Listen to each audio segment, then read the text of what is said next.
안녕하세요. 책 읽어주는 한사른입니다. 이영은 교수님의 대한민국 이야기 19번째 시간인데요. 네, 시작하겠습니다. 문명 사이 대전한 협력자들, 제국주의의 조건. 제국주의가 식민지를 지배할 수 있었던 것은 두말할 것도 없이 그들의 군사력이 강력했기 때문입니다. 18세기까지만 해도 중국과 서유럽의 군사력은 비등했다고 합니다.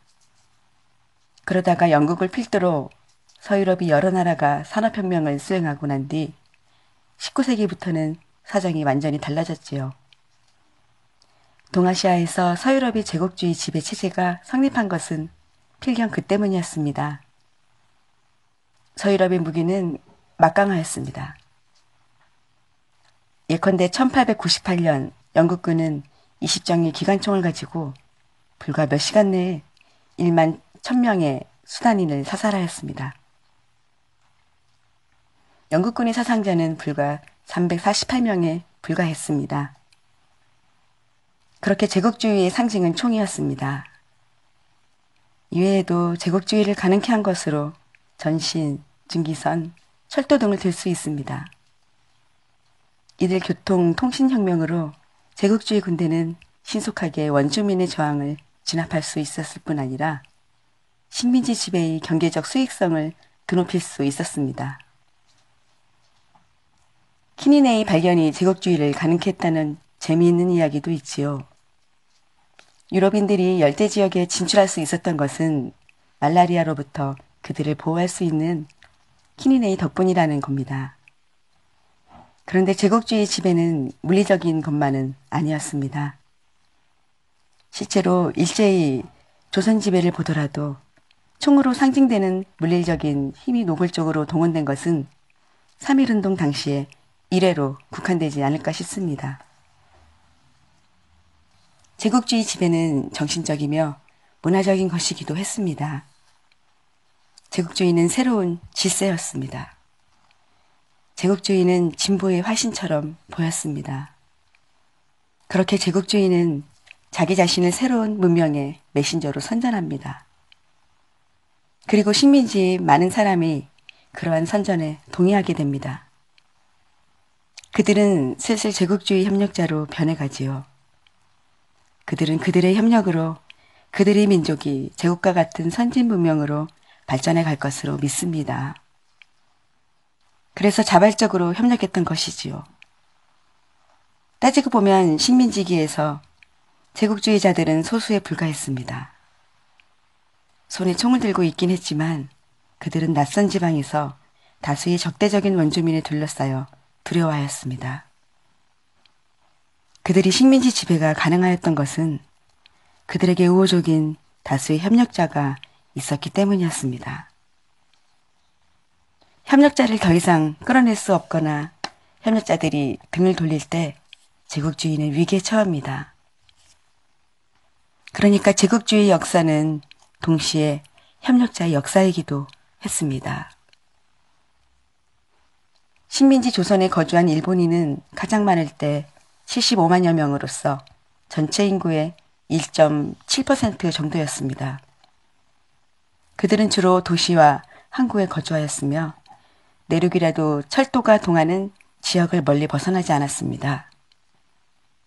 순 농촌부로 돌아가면 한면에 주재소 순사, 소학교의 교장과 교사, 수리조합과 금융조합의 직원 등을 합쳐 그 수가 대여섯을 넘지 못했습니다.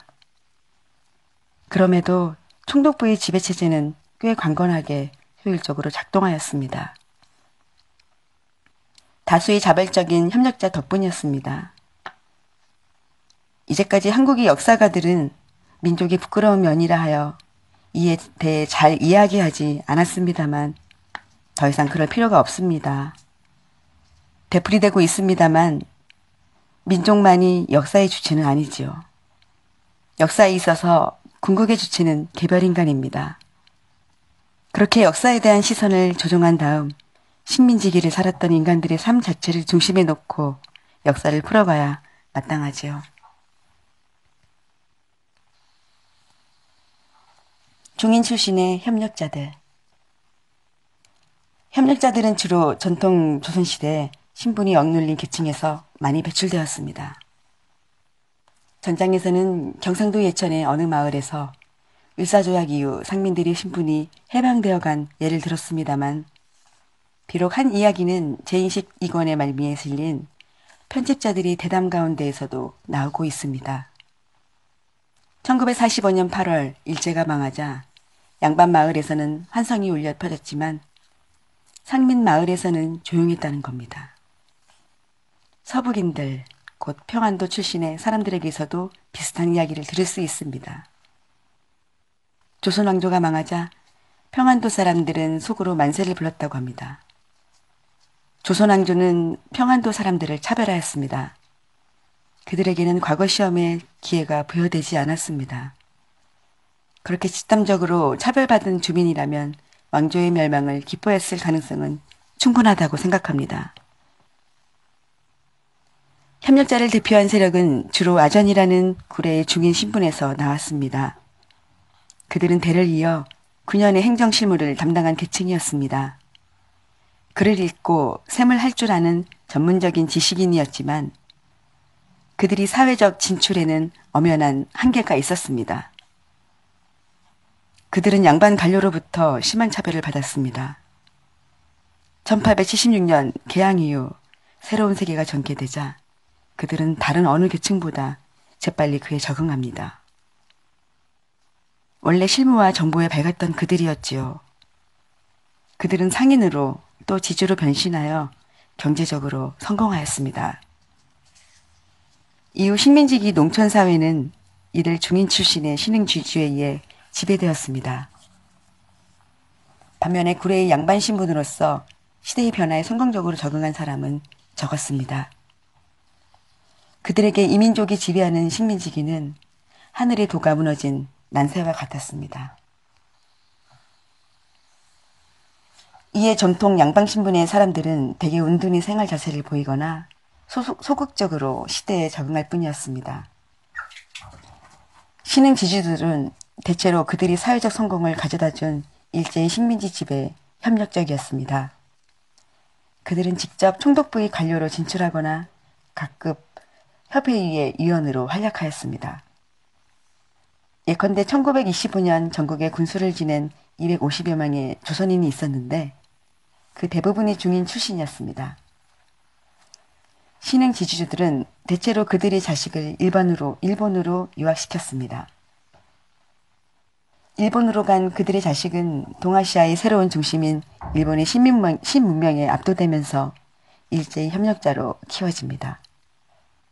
하지만 반드시 그렇지만도 않았습니다.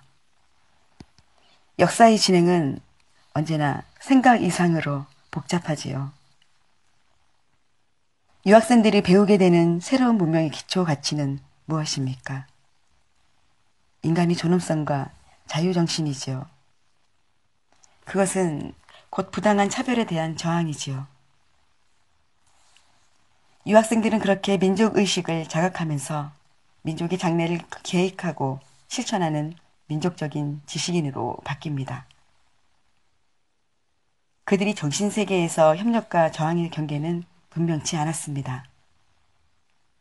한국의 근대 문화와 학문은 대부분 이 같은 정신세계의 일본 유학생들로부터 나왔습니다. 역사학의 최남선, 문학의 이광수, 한글학의 최연배, 경제학의 백남문 등 예를 들기 시작하면 끝이 없을 지경입니다. 협력과 저항의 역설. 우리 제인식에는 이 같은 협력의 실태와 정신세계에 관한 좋은 논문들이 몇 편 실려 있습니다. 우선 이혜령 교수의 한글운동과 근대 미디어라는 논문을 소개하겠습니다. 한글운동이라 하면 사람들은 식민지기 대표적인 민족운동의 하나라고 알고 있습니다. 그런데 이 논문을 읽으면 반드시 그렇게만 이야기할 수 없는 복잡한 식민지기 현실을 접하게 됩니다. 한글 학자들이 한글의 맞춤법을 통일하고 그것을 보급하는 데는 총독부와의 협력이 절실하였습니다. 그 한 가지 이유는 한글 학자들이 서로 다른 방식의 맞춤법을 주장하고 있었기 때문입니다.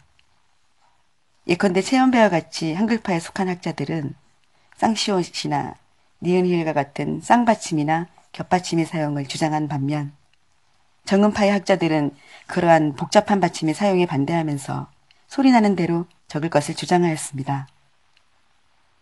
양파의 팽팽한 대립은 1930년 2월에 한글파의 주장대로 한글 맞춤법이 통일됨으로써 끝이 납니다. 총독부가 한글파의 손을 들어주었습니다. 정음파의 저항은 이후에도 한동안 계속되었습니다. 기독교의 성경이 원래 정음파의 맞춤법으로 쓰여졌으니까요. 그렇지만 통일 맞춤법의 보급에서 결정적으로 중요한 장소는 학교였습니다. 그 학교가 총독부의 통제하에 있고 총독부가 한글파의 손을 들어준 이상 한글파의 승리는 거역할 수 없는 대세였습니다. 결국 기독교에게도 1937년이면 한글파의 맞춤법을 통일안을 수용하게 됩니다. 결과적으로 맞춤법의 통일과 한글의 보급이라는 민족운동은 총독부의 지배정책과 긴밀한 협력관계에서 이루어진 것이었습니다. 이처럼 저항과 협력의 경계는 불분명하였고 구체적 현실에서 양자는 실타래처럼 복잡하게 얽혀 있었습니다. 저항이 협력이었고 협력이 저항이 되기도 하는 역설적인 관계는 조선처럼 제국주의 완전 식민지였던 곳에서는 거의 피할 수 없는 운명이었다고 생각합니다. 완전 식민지에서 제국주의 지배는 정신과 물질에 걸쳐 또는 시간과 공간에 걸쳐 포괄적이며 총체적인 방식으로 이루어집니다. 몇 년 전에 저는 이성시 교수의 조선왕조의 상징 공간과 박물관, 국사의 신화를 넘어서 휴머니스 2004라는 논문을 읽으면서 그러한 생각을 한 적이 있습니다. 일제는 조선왕조의 경복궁, 덕수궁, 창덕궁, 새 왕궁을 박물관, 미술관, 동식물원으로 민간으로 개방했습니다. 민간은 이전의 왕궁이란 성스러운 공간이 이제는 일제의 완벽한 통제하에 있다는 사실을 새삼스레 깨닫게 됩니다. 그 박물관에 진열된 역사적 유물의 상당 부분은 일본의 인류 고학자들이 직접 발굴한 것입니다. 아니면 넘어지거나 반쯤 묻혀 있거나 깨진 것들을 모아서 정리하고 보존한 것들이지요. 그 유물을 통해 일제는 너희 조선도 우리 일본처럼 얼마나 훌륭한 문화였던가 하고 이야기를 건넵니다. 그것을 보는 조선인의 심정은 어떠했습니까? 깨어지고 흩어진 자신의 역사를 정리해준 일에 감사하면서도 다른 한편 일본이 자신의 역사를 마음대로 재단하고 있음을 보고 부끄러워했지요. 실제로 최남선 선생이 그러했습니다. 그는 일제히 고적 조사 사업에 감사를 표하면서도 일본인의 손에 통해 처음으로 조선인 생명의 흔적이 천명된 것은 얼마나 큰 민족적 수치인지라고 탄식해 마지 않았습니다. 솔직히 말해 저도 그런 적이 있습니다. 언젠가 경주의 석굴암이 일본인 고고학자에 의해 발견된 것이고 그때 일본인들이 석굴암이야말로 동양예술의 진수라고 흥분에 마지 않았다는 사실을 처음 알았을 때 오히려 부끄러워했던 기억이 납니다. 네, 여기까지 하겠습니다.